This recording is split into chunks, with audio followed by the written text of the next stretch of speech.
My name is Francesca Lucchi. I come from Italy, but I'm based in Tanzania and I work for East Africa, based in Arusha.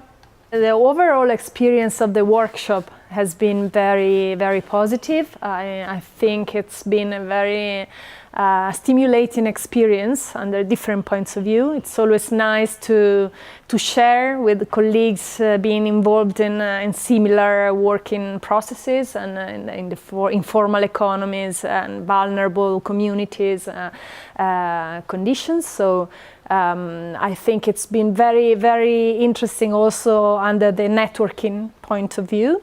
We are planning with our activity to implement information points as hubs to facilitate the connection between the members of the community and the local institutions, local authorities, social service providers.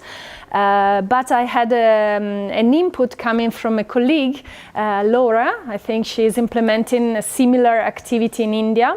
What they do, they facilitate the process of connection between the members of the communities and the local authorities and service providers, also under a practical point of view. So they support them in filling all the forms, they bring them to the offices of interest and so on.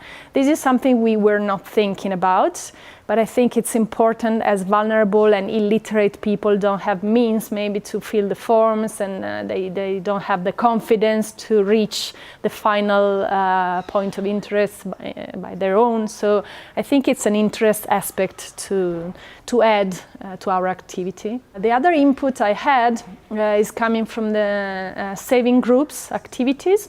So of course the financial inclusion and empowerment is a fundamental aspect for vulnerable people in informal economies. They also connect the final beneficiaries to insurance institutions.